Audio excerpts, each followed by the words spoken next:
Shane, John Kinver rated the skipper 50-50 this morning. Do you start to prepare to take the reins?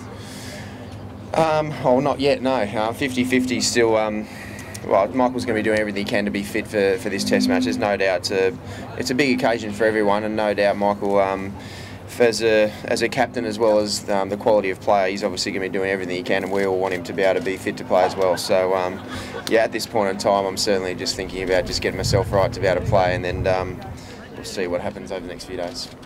Shane, did Ricky Ponting give you a call with some advice about leading the team if it turns out like that?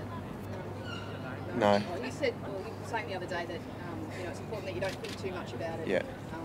Given that you've got so much going on in your own game as well.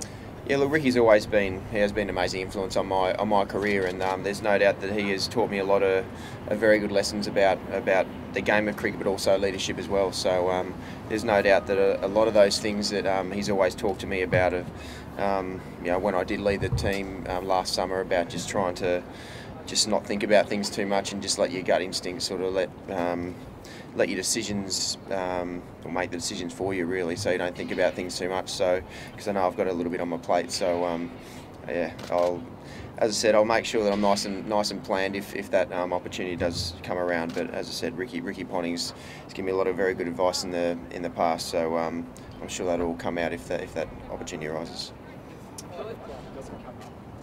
Captain in Australia, Boxing Day. So if Michael Clarke doesn't come up, captain in Australia, Boxing Day Test, what would that sort of mean at the stage? Well, yeah, it's just about as big as it gets for an Australian cricketer. There's no doubt if that opportunity arises, it certainly would be like it was when I had the opportunity to captain the one-dayers. It's an amazing opportunity to be able to think that something like that's come along in your life. But as I said, I'm trying not to get too far in front of myself at the moment.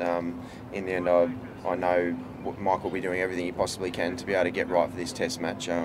So I'm just, everyone's got their fingers crossed that he'll be right. But if the opportunity does arise, then I'll refocus then. Ron, Shane, what did you learn from captaining those one days last year? Was there something that you perhaps sort of weren't expecting? You feel you're now better prepared? Yeah, the one thing that, well, first of all, the thing that I observed the most was how much I really love doing it. It's as much fun as I've ever had on a cricket ground without performing to my potential on a few of those days. So to be able to be in control and feel every single ball of what's going on on the ground is something that I certainly really enjoyed. The other thing that really stood out to me was just to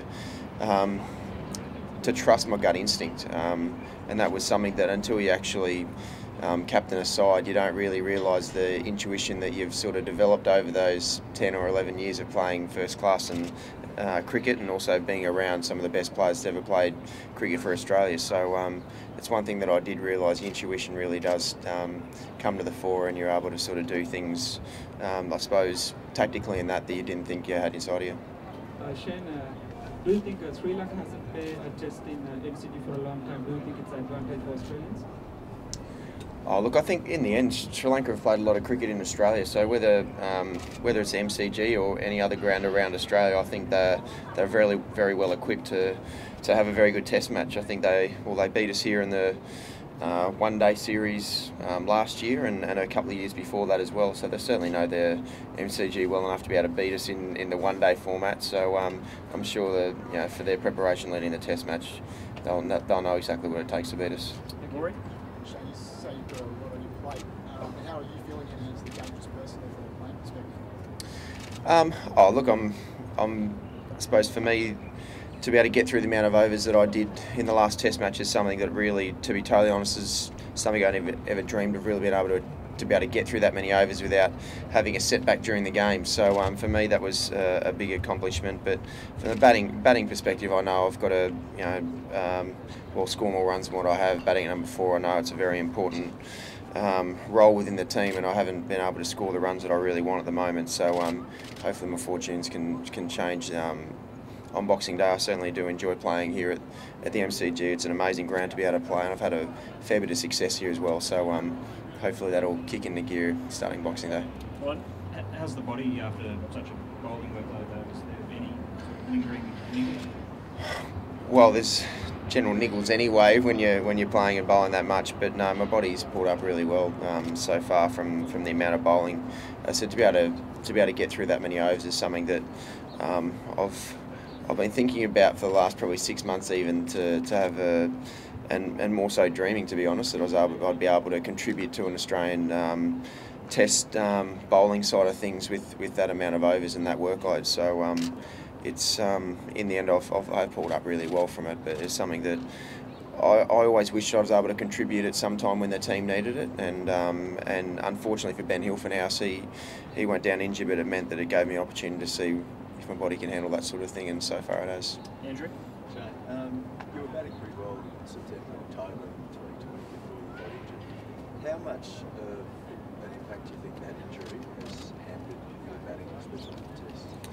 Yeah, it has halted my momentum. There's no doubt that through that period of time, September, October is as well better than I've ever batted in my life. So then when an injury comes along, as I'm very experienced with, the momentum does stop for that period of time. You have 3 weeks out of not batting consistently, and then just the building back up to being your best again. You wish it would turn around very quickly and you're able to be your best straight away, but it does take a little bit of time to be able to just find your feet again. I suppose get your reflexes up to being exactly where they need to be, and your natural instincts sort of being at the top of your game as well. So that is one of the more frustrating parts about being injured, is it does halt your momentum as a batsman especially, and unfortunately it can take a little bit of time to be able to really find your feet and get yourself being back up to where you know you want to be able to compete against the best players in the world and have success. Was it that rather than a change of format? Oh, I think so, yeah, definitely. There's no doubt that 2020 cricket is very different to Test cricket, but it really is just the momentum of the batting side of things. I really think if you're batting well in one format of the game, you should be able to bat well, and then in a different format as well, because in the end it's the same skill, it's the same ball that's coming down at you. So for me, it's more so just getting back into the groove and hoping that. I'm working very hard on a few specific things that I know I need to get absolutely right to hopefully be back at my best. Last question, mate. Shane, going back to unexpected bowling attributes, can we foresee you ever bowling 135, 140 again? Well, I think at one stage in the last Test match I cranked it up when I was able to bowl downhill and down breeze, which certainly helped my pace side of things.